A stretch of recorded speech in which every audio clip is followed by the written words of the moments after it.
WBCS পরীক্ষা, তিনি যখন মেডিকেল ডক্টর পাশ করলেন, 2 বছর তিনি চাকরি করেছেন ডাক্তার হিসাবে। চাকরি করার পরে ডক্টর উইলিয়াম ক্যাম্বেল, নাম শুনেছেন? উইলিয়াম ক্যাম্বেল আমেরিকার একজন বিশেষজ্ঞ, যিনি কোরআনের বিরুদ্ধে বই রচনা করে, যিনি পিএইচডি ডিগ্রি নিয়েছেন কোরআনের বিরুদ্ধে।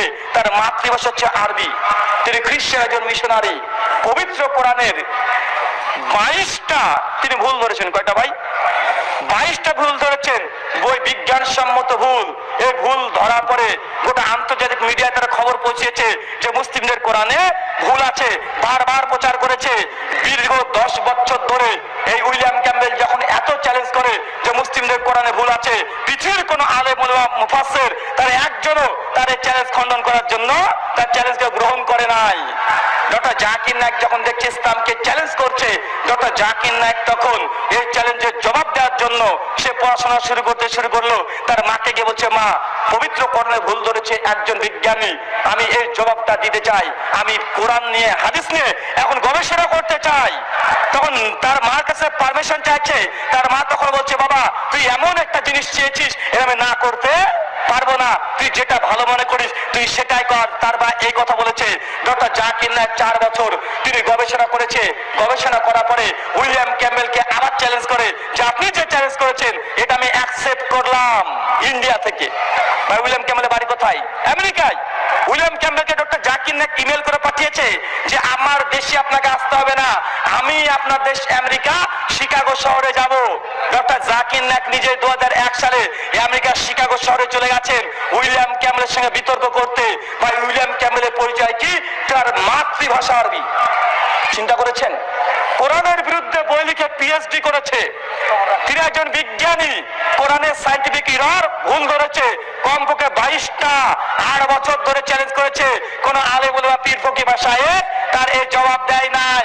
ডক্টর জাকির নায়েক যখন আমেরিকার শিকাগো শহরে চলে যান, ঠিক সেই সময়ে গোটা আন্তর্জাতিক মিডিয়া সেই সময়তে টিভি চ্যানেলের দিকে তাকিয়ে আছে যে এখন কি হয়, এখন কি হয়, এখন কি হয়। কেন? একজন বিশেষজ্ঞ আরবি ভাষার পণ্ডিত, একজন বিজ্ঞানী, তার সঙ্গে বিতর্ক হবে কার? ভাই, একজন মানুষের, সাধারণ আলেম না।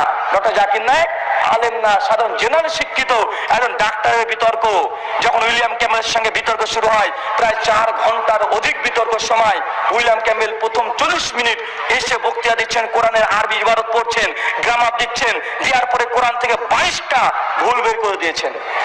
মানুষ হাঁ করে তাকিয়ে আছে যে কোরআনের বিজ্ঞানসম্মত ভুল 22টা বের করে দিয়েছে।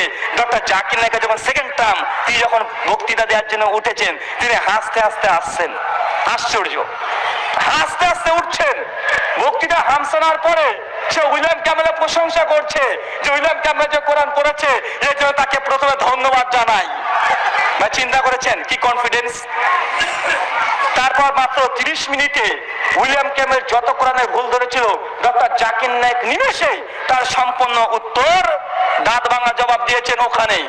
তারপর দেখছেন মাত্র 10 থেকে 12 মিনিট, ঘড়ি দেখছেন, দেখবেন ভিডিওতে ডক্টর জাকির নায়েক ঘড়ি দেখছে মাত্র 10 থেকে 12 মিনিট আর সময় আছে। এই সুযোগকে কাজে লাগিয়ে ডক্টর জাকির নায়েক তখন বলছেন, আসেন, উইলিয়াম ক্যাম্বেল কোরআনে কিছু ভুল ধরেছে, আসুন আমরা দেখি যে আধুনিক বিজ্ঞান সম্পর্কে বাইবেল কি বলে, কেন তার ধর্ম কি খ্রিস্টান। এরপর ডক্টর জাকির নায়েক মাত্র 10 থেকে 12 মিনিটের মধ্যে তাদের বাইবেল থেকে কমপক্ষে 38টা বিজ্ঞানসম্মত ভুল ধরে তার মুখে ছুঁড়ে মেরে দিয়েছে। আলহামদুলিল্লাহ। তারপর সেকেন্ড টাইম আসে, উইলিয়াম ক্যাম্বেল কোনো জবাব দেয় না।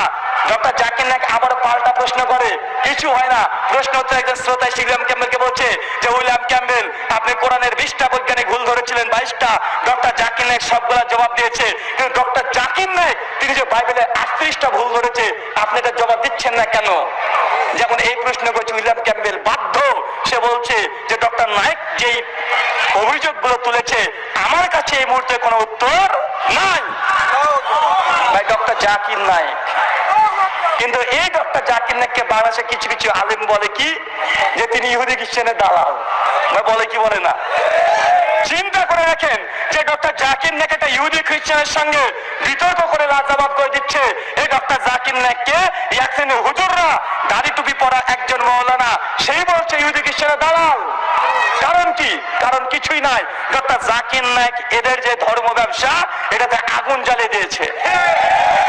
তাদের মিলাদ করে টাকা নেওয়া, তাবিজের ব্যবসা করে টাকা নেওয়া, শয়তান হালা রুটি খাওয়া, এই যত রকম ধর্মীয় ব্যবসা ছিল, যত রকমের শিরিক বিদআত, যত রকম কুসংস্কার ছিল, মানুষের চোখে আঙুল দিয়ে যখন দেখাতে শুরু করেছে, তখন ডক্টর জাকির নায়েকের বিরুদ্ধে তার চোরাগুলি উন্মুক্ত করে তার সূচনা করছে কি করছে না? ভাই বলছে ডক্টর জাকির নায়েক নাকি ইহুদি খ্রিস্টানের দালাল, পিস টিভির নামে কোটি কোটি টাকা কামিয়েছে।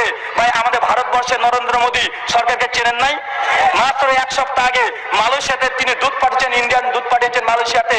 ডক্টর জাকির নায়েককে প্রস্তাব দিয়েছে নরেন্দ্র মোদী সরকার, প্রস্তাব দিয়েছে দুইটা। কি প্রস্তাব জানেন? ডক্টর জাকির নায়েককে বলেছে যে আপনাকে আবার ভারতবর্ষে আমরা নিয়ে আসবো, আপনার যত সম্পত্তি বাজেয়াপ্ত করেছি সবগুলো রিটার্ন দেবো। মুম্বাইয়ে প্রায় সুমাই গ্রাউন্ডে 200 একর জমি ডক্টর জাকির নায়েকের। চিন্তা করেছেন? পিস টিভি আবার সম্পূর্ণ সম্প্রচার শুরু হবে, IRF ইসলামিক রিসার্চ ফাউন্ডেশন আবার চলবে, ডক্টর জাকির নায়েকের যে স্কুল আবার নতুন করে খুলে দিবে, ডক্টর জাকির নায়েককে একদম ক্লিন চিট দিবে ভারত সরকার, নরেন্দ্র মোদী। এই নিয়ে একটা মেসেজ পাঠিয়েছে, দূত পাঠিয়েছে মালয়েশিয়াতে, ডক্টর জাকির নায়েকের সঙ্গে মিটিং হয়েছে। তো ডক্টর জাকির নায়েককে দুটো প্রস্তাব দিয়েছে। কি জানেন? ডক্টর জাকির নায়েককে নরেন্দ্র মোদী সরকারের পক্ষ থেকে বলেছে আপনাকে দুটো শর্ত যদি মেনে নেন তাহলে আপনার যত সম্পত্তি আছে সব ফেরত দেবো। শর্ত দুটো কি জানেন? বলেছে যে আপনি বিজেপি সরকার তথা নরেন্দ্র মোদী সরকারের বিরুদ্ধে কোনো কিছু বলবেন না, এক। 2 নম্বর শর্ত, কাশ্মীর 370 আর্টিকেল, যেটা কাশ্মীর যে সুযোগ সুবিধা ছিল নরেন্দ্র মোদী সরকার এটা নষ্ট করে দিয়েছে, তুলে নিয়েছে। শুধু আপনি একবার বলবেন যে মোদী সরকার এই কাজটা ঠিকই করেছে। এই দুটো শর্ত যদি আপনি মেনে নেন, তা আপনার যত সম্পত্তি আছে কোটি কোটি টাকার সমস্ত সম্পত্তি আপনাকে ফেরত দেওয়া হবে। ইন্ডিয়াতে আসতে পারবেন, পিস টিভি চালাতে পারবেন, স্কুল চালাতে পারবেন, আপনার ফাউন্ডেশন আবার নতুন করে চালাতে পারবেন। ডক্টর জাকির নায়েক ওখানে মুখের পরে জবাব দিয়ে দিয়েছে যে মুসলিমদের ক্ষতি হবে এমন কোন কাজ কোরআন হাদিসের বিরুদ্ধে যাবে, আমি ডক্টর জাকির নায়েক এই কাজের সমর্থন দিতে পারি না। ডক্টর জাকির নায়েক নাকি ইহুদি খ্রিস্টানের দালাল, টাকার জন্য নাকি এইসব কাজ করছে। ডক্টর জাকির নায়েক দুটো কথা বললেই তার এত কোটি কোটি টাকা ফেরত চলে আসতো। ইন্ডিয়ার প্রধানমন্ত্রীর প্রস্তাব ডক্টর জাকির নায়েক লাথি মেরে উড়িয়ে দিয়েছে। তারপর হুজুররা বলছে ডক্টর জাকির নায়েক নাকি ইহুদি খ্রিস্টানের দালাল। ডক্টর জাকির নায়েকের বাবা যখন ইন্ডিয়াতে মারা গেল, সেই সময় ডক্টর জাকির নায়েক মালয়েশিয়াতে, ইন্ডিয়া তার জন্য নিষিদ্ধ, আসলেই অ্যারেস্ট করবে।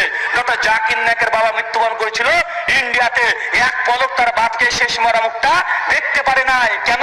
শুধু ইসলামের খেদমত চালাচ্ছে, এই জন্যই। তারপরে বলছে ডক্টর জাকির নায়েক নাকি ইহুদি খ্রিস্টানের দালাল। চিন্তা করেছেন?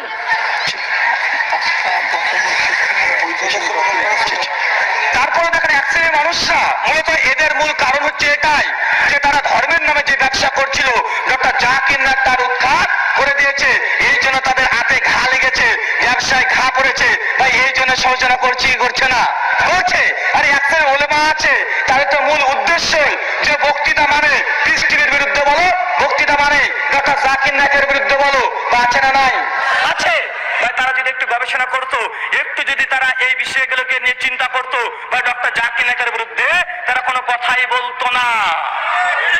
আমাদের মুসলিম মা বোনদের উদ্দেশ্যে বলি, যে মা বোনদেরকে উদ্দেশ্যে এই কথা যে ডক্টর জাকির নায়েকের মা সেদিন যদি বলতো আরে তোকে লাখ লাখ টাকা খরচ করে তোকে ডাক্তার পড়িয়েছি, এখন তুই হুজুর হবি, বা সেদিন যদি বলতো, দেখেন ডক্টর জাকির নায়েকের মাতাকে সাপোর্ট করছি করে নাই, করেছে বলে আজকে ডক্টর জাকির নায়েক দেখতে পাচ্ছি কি পাচ্ছি না? পাচ্ছি। কিন্তু দেখবেন সাধারণত যুবক ভাই যারা নতুন নতুন একটু দাড়ি রেখেছে, এই দাড়ির প্রথম শত্রুকে জানেন? মা আর বোন। একটু দাড়ি রেখেছে মানে তো বাপ তখন দাড়ি রাখেনি, আর তুই এখন দাড়ি রাখছিস, কাট বলে কি বলে না? আগেই বলে। কিন্তু ডক্টর জাকির নায়েকের মা, এই জন্য বলছি ডক্টর জাকির নায়েকের মায়ের পা নিচে জান্নাত। আমাদের মা বোনরা আছে, যদি একবার যদি দাড়ি রাখতে দেখে আগে কাঁদাবেই, মানে এখন নিয়াত তাদের। মা বোনেদেরকে বলি যে আপনারা পারেন সমাজকে তৈরি করতে, আপনারা পারেন সমাজকে ধ্বংস করতে। পশ্চিমা মিডিয়া যারা আছে আজকে মুসলিম নারীদেরকে তারা এমন ভাবে ব্রেন ওয়াশ করছে যে মুসলিম নারীকে বারবার বোঝানোর চেষ্টা করছে ইসলাম এমন একটি ধর্ম যে নারীকে কোনো অধিকার দেয় নাই। প্রচার করছে কি করছে না? করছে। যে তারা মূলত কেন করছে জানেন? কারণ ইসলাম নির্ভর করে পরিবারের উপরে। কিসের উপরে ভাই? পরিবার। পরিবার শেষ মানে ইসলাম শেষ। তাই তারা টার্গেট করেছে যে মুসলিম নারীদেরকে যদি